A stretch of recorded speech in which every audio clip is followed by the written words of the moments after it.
Olá pessoal, Francisco Araújo aqui mais uma vez com vocês. Hoje eu vou gravar um vídeo aqui, pessoal. O pedido de um inscrito aí que pediu para mim estar falando algumas coisas sobre a queima de inversores. Por que os inversores? Ele me perguntou por que os inversores queimam, né? E isso é um assunto bem um pouco complicado, porque não tem um motivo específico por que o inversor queima. Às vezes são por vários motivos diferentes aí que pode estar vindo a queimar o inversor, certo? Eu estou aqui com um inversor de 2000 watts. Esse inversor aqui praticamente ele é chinês, né? Ele não é senoidal, esse inversor, apesar de ter um circuito bem legal. Gostei muito do circuito desse inversor, mas ele não é senoidal e jamais ele vai atingir os 2000 watts. Então aí já começa a desvantagem dos inversores, porque muitas das vezes você compra um inversor falando que dá 2000 watts, 3000 watts, e na realidade ele não entrega o 100% dos watts que está prometendo ali. E, por exemplo, um de 2000 watts aqui, acho que no máximo ele consegue tocar aí no máximo uns 1300 a 1400 watts, por aí, um desse inversor. E você só pode estar ligando nele aí em torno mais ou menos de 80%, estourado 80% do que ele entrega. Estourado 80%, certo? Então vou estar passando para vocês aí algumas causas que está acontecendo a queima dos inversores, certo? Bem, pessoal, estamos de volta aqui.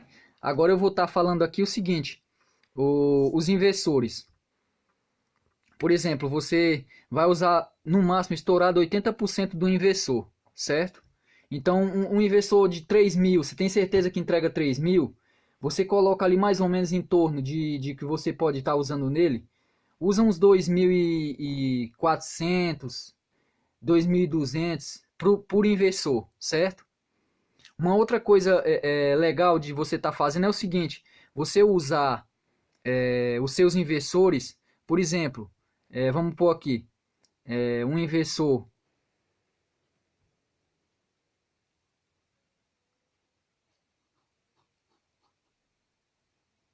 Eu tenho aqui um inversor senoidal, onde eu posso estar ligando alguns motores ou TV também. É legal você ligar os inversores senoidal para ligar TV, para você estar ligando TV, tá ligando geladeira, tá ligando máquina de lavar, tanquinho, certo? E o ideal é você nunca ter um único inversor. Não adianta você falar, eu quero um inversor de 8.000 watts, de 5.000 watts para tocar minha casa inteira. O ideal é você, por exemplo, você quer um inversor de 8.000 watts, certo? Compra dois de 3, dois inversor de 3.000, certo? 3.000 watts. Ou um inversor de 2.000, outro de 3.000. Com um banco de baterias, vamos supor. O ideal seria baterias o inversor de 24 volts, certo? Inversores em 24.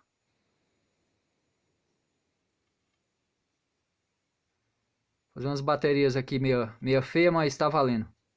Então você vai ligar positivo, negativo.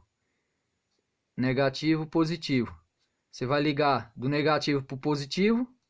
E aqui você vai ligar no inversor. Negativo no polo negativo do inversor, positivo no polo negativo. Então aqui você tem 24 volts, um inversor de 24 volts, certo? Caso você tenha um outro inversor, por exemplo, você tem um senoidal. Aí você, como os senoidais são bem mais caros, o que você faz? Você vai usar um outro inversor, pode usar até uma onda quadrada, para estar ligando algumas lâmpadas. Alguns dos outros equipamentos que não necessitam da onda senoidal, certo? Então você tem dois, vamos supor aqui um de 2.000 watts. Vamos ligar ele aqui negativo, negativo, positivo, positivo, certo? Então você vai ter dois inversores. Caso um venha dar defeito, você ainda tem outro para estar ali usando enquanto você faz a manutenção do outro, certo? Somente uma explicação. Agora vamos entrar na parte de defeito. A parte de defeito do seu inversor pode ser causado por cabos. Por exemplo, eu já vi relato de pessoas que usam um inversor de 2.000 watts, 3.000 watts com cabo de 2,5. Então isso não é viável, pessoal. Você colocar um cabo de 2,5 para alimentar um inversor com uma carga de quase 2.000 watts ou uma carga de quase 3.000 watts, esse cabo ele não vai suprir a corrente que o seu inversor necessita. Então ele vai estar praticamente aqui gerando aquecimento e forçando as peças aqui no seu inversor, certo? Então pode vir trazer a queima dos MOSFET ou de algum outro componente, certo? Então esse é um ponto. Os cabos muito finos você está usando aqui. Outro ponto pode ser o cabo longo, a bateria em um lugar, o inversor 2 metros da bateria. Quanto mais próximo você ligar o inversor da bateria, melhor vai ser o rendimento do seu inversor, certo? Então você usaria aí um cabo de 16 milímetros a 32, 40 ou 50 milímetros nos seus inversores, certo? Por uma distância aí de 70, 80 centímetros das baterias, certo? Então um são esses pontos.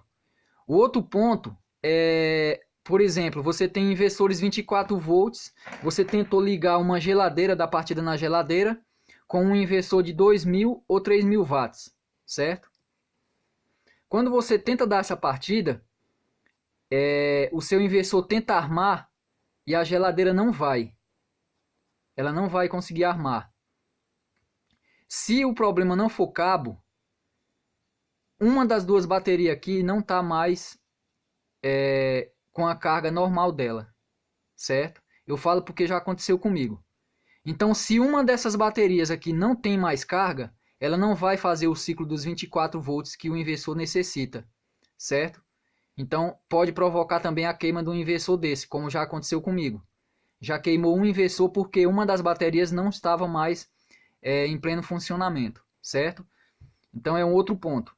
Outra coisa, por exemplo, se o inversor está funcionando aí, e do nada você vai ligar alguma coisa, ele queima, certo? Por exemplo, ele queimou lá, não arma mais. Pode ser ocorrido muito tempo do uso do seu inversor, ali onde as peças já vão ali ficando ali com algum defeito, ou vai dando algum defeito em alguma das peças, certo? E então uma hora ela vai abrir o bico, vai entrar em curto-circuito, ou por exemplo, um MOSFET, por exemplo aqui um MOSFET, vamos fazer aqui o MOSFET. Um MOSFET desse aqui, ele entra em fuga, um dos pinos desse MOSFET, certo? E ele acaba queimando um outro MOSFET, dando um curto-circuito em outro MOSFET, certo? E aí ele vai no efeito cascata aí queimando os outros MOSFET, que são da parte de saída do inversor, certo? Então o inversor entra em proteção e ele não vai mais ligar enquanto esse curto-circuito não sair da linha de saída do inversor, certo, pessoal? Uma outra coisa que já ocorreu comigo foi limalha de ferro cair no circuito. Por exemplo, essa placa aqui que eu faço aqui, ó, essa plaquinha que eu vendo aí, certo? Um exemplo aqui, ó. Eu tinha terminado de montar o inversor, tudo certinho e tal, estava fazendo o teste. Uma limalha, por exemplo aqui, ó. Olha só. Um pedaço de um pino de um resistor. Caiu aqui, ó. Nos terminais do MOSFET. Eu não vi. Quando eu armei o inversor, ele deu um pipoco e já entrou em proteção. Já os MOSFET aqui já deu curto-circuito, certo? Então pode ser isso, às vezes uma poeira, alguma coisa caiu dentro do inversor, fecha um curto em algum dos pinos do MOSFET e aí já era. É pipoco na certa, certo? Então esses são alguns pontos aí, ó. verifique se as baterias, desconecta o sistema 24, faz aqui uma aferição nas baterias aqui, ó. Se tiver abaixo de 10, 11,5, a sua bateria não está apta a estar mandando carga suficiente para o inversor. Então você vai ter que ou dar uma manutenção na bateria, caso consiga, ou tá trocando por outra bateria, certo? Como já aconteceu comigo, quando eu fui ver, a bateria não estava mais mandando carga suficiente, certo, pessoal? Então são esses pontos. Não é, às vezes o inversor está funcionando normal, você ligou alguma coisa lá, ele passou um tempo e desarmou, entrou em proteção. Isso aí pode ter acontecido, aquecimento excessivo interno no inversor, uma ventoinha que parou de refrigerar por algum motivo. Então de vez em quando você dá uma verificada, dá uma olhada se está escutando aí o barulho da ventoinha ainda, se essa ventoinha está funcionando, certo? Porque caso contrário ela não esteja funcionando, aquele aquecimento vai subir, vai subir, vai subir, vai chegar uma hora que o MOSFET não vai mais suportar a caloria e queima, certo, pessoal? Então é isso. Uma outra coisa que o pessoal reclama muito é o seguinte, por exemplo, o cara tá lá usando um inversor. O cara mandou fazer aqui, ó, um inversor, aí ele tem um transformador lá. Vai. O fabricante falou para ele que o transformador era de 3.000 watts. Aqui. São 3.000 watts. Certo? O toroide aqui e tal. Você vai usar ele em 24 volts. Vamos pôr 12 volts. E uma saída aqui, ó, de 220 ou 127 ou 220. 127 ou 220 volts. Aqui você necessitaria de 7 volts aqui para estar ligando nos braços do inversor, que no caso seria esse tipo de placa que eu vendo, certo? Vamos pôr um exemplo. Só que os 3.000 watts que esse cara falou que dava aqui, ele não entrega. No máximo que esse transformador vai entregar, vamos supor que seja 1.500. 1.500 watts.